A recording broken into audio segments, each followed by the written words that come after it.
আজকে ভেটকি মাছ রাঁধবো। আজকে যে ভেটকি মাছটা রাঁধবো সেটা একদম অন্যরকম সাউথ ইন্ডিয়ান পদ্ধতিতে রাঁধবো। আমি সোশ্যাল মিডিয়াতে দেখেছি, সে ইউটিউব হোক আর টিভির কোনো ফুড চ্যানেলে আমি দেখেছি যে সেইভাবে তারা রাঁধছে। তো আমার দেখে খুব ভালো লেগেছিল রান্নাটা দেখে। আর ইচ্ছা হয়েছিল ওই রকমভাবে রান্না করে বাড়িতে আমরা সবাই দেখবো কেমন হয়, খাবো, দেখবো। তো সেইটাই আজকে আমি রাঁধছি ভেটকি মাছ দিয়ে। সেখানে আমি দেখেছিলাম মাছের পিসগুলো তারা ভাজেনি। আমি কিন্তু আজকে ভেটকি মাছটা অল্প করে হলেও একটু ভেজে নেব। আর এই সাউথ ইন্ডিয়ান ভেটকি মাছ রান্নার জন্য মেইনলি তো সর্ষে ফোড়ন, কারি পাতা ফোড়ন, আর ওরা তো নারকেল তেলে রান্না করে, আমি রিফাইন্ড অয়েলে রান্না করব। তো আর সেখানে মসলা লাগছে, ফোড়ন যা দেবো আমি পরে বলবো। উম আর বাটনা দেব, এই যে সর্ষে, সর্ষে নিয়েছি, সর্ষে নেব একটু। এই যে পোস্ত, পোস্ত দেব, পোস্ত। আর নিয়েছি এই যে আমি ফ্রিজে কন্টেনার করে রেখে দিই নারকেল কুড়িয়ে, এটা অনেক দিন থাকে। আমি এই সর্ষে পোস্ত আর কাঁচা লঙ্কা বাটার সাথে একটু এই নারকেল একসাথে বেটে নেব।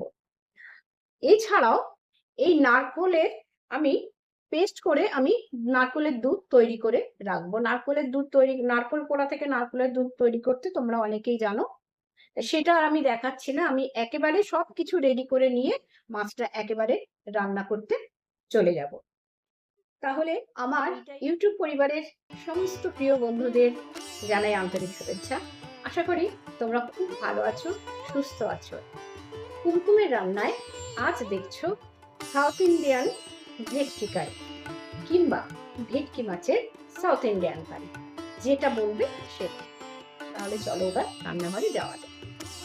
ভেটকি মাছের পিসগুলো আমি খুব ভালো করে ধুয়ে, মাথা অবধি আঁশ থাকে সেগুলো ভালোভাবে ছাড়িয়ে ধুয়ে একটু লবণ হলুদ মাখিয়ে মিনিট 15-20 জন্য আমি রেখে দিয়েছি। যেহেতু সাউথ ইন্ডিয়ান ভেটকি রান্না করছি, সেই জন্য আমি তো কোকোনাট অয়েলে রান্না করব না, তাই আমি রিফাইন্ড অয়েলে রান্নাটা করছি আজকে। দিয়ে দিলাম একটু রিফাইন্ড অয়েল। আমি মাছগুলো আগে ভেজে নেব হালকা করে, তারপরে আর কি কি ইনগ্রিডিয়েন্টস লাগছে না লাগছে সেগুলো সবই আস্তে আস্তে রান্না করতে করতে তোমাদের ধীরে ধীরে বলে দিচ্ছি। আশা করি তেলটা গরম হয়ে গেছে। এবার আমি মাছগুলো ভেজে নিচ্ছি। আর মাছটা যখন ভাজবো তখন আমি আর রেকর্ডিংটা করব না, আমি পরে ভয়েস ওভার দিয়ে দেব। প্রথমে একটু বড় পিসটা ভেজে নিই, তেলটা বেশি থাকতে থাকতে।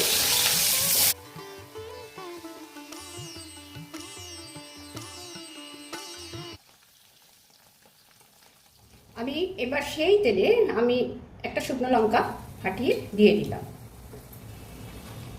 দিয়ে দিচ্ছি সর্ষে ফোড়ন, সাথে সামান্য কালো জিরে ফোড়ন, কারি পাতা। সর্ষেটা বেশ ভালো ফ্লেভার তৈরি হলে কারি পাতা দিয়ে দিলাম। দিয়ে দিলাম একটু পেঁয়াজ,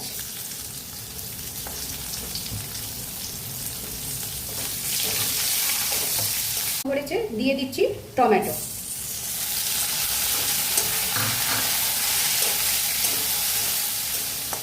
টমেটো নরম হওয়ার জন্য অল্প একটু চিনি, এই রান্নাতে চিনিটাও লাগবে, তাই দিয়ে দিলাম অল্প একটু চিনি। এবারে একটু আদা বাটা দিয়ে দিলাম, সামান্য হলুদ,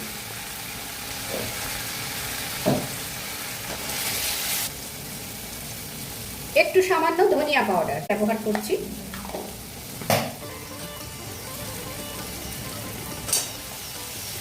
এই মশলাটা কষানো কমপ্লিট।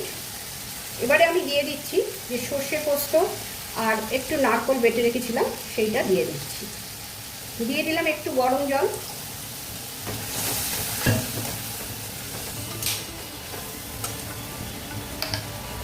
আর একটু গরম জল দিয়ে মাছগুলো আমি ফুটিয়ে নিই।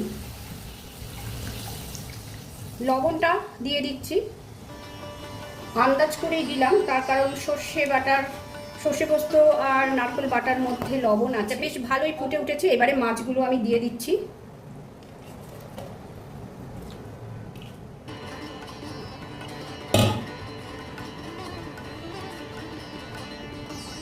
দিয়ে দিচ্ছি এবার নারকেলের দুধটা।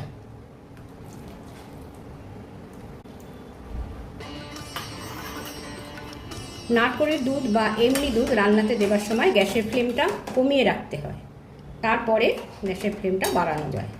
আমি এইবার গ্যাসের ফ্লেমটা বাড়িয়ে দিলাম। বেশ ভালোভাবে ফুটে গেছে। এবারে কিন্তু রান্নাটা একেবারে রেডি হয়ে গেছে। এবারে আমি একটা পাত্রে সার্ভ করে নেব। আশা করি এই রান্নাটা তোমাদের সকলের খুবই পছন্দ হবে। যদি খুব ভালো লাগে তাহলে খুব তাড়াতাড়ি একদিন বাড়িতে এটা তৈরি করে ফেলো। এটা শুধু ভেটকি মাছ না, এটা যে কোনো পোনা মাছ দিয়েও, মানে যে কোনো কাটা পোনা মাছ দিয়েও কিন্তু এই রান্নাটা খুবই ভালো হয়। আমি অন্য মাছ দিয়ে দেখেছিলাম, যেমন আমি পমফ্রেট মাছ দিয়ে দেখেছিলাম, পমফ্রেট মাছ দিয়েও খুব সুন্দর হবে। চিংড়ি মাছ দিয়েও আশা করি খুবই ভালো লাগবে। আজকে যারা এতক্ষণ আমার এই ভিডিওর সাথে ছিলে তাদের জানাই অসংখ্য ধন্যবাদ। ভিডিওটা তাহলে এখানেই শেষ করি। পরের দিন চলে আসছি আবার অন্য কোনো ভিডিও নিয়ে তোমাদের সামনে। সবাই ভালো থেকো, সুস্থ থেকো, আনন্দে থেকো। ধন্যবাদ।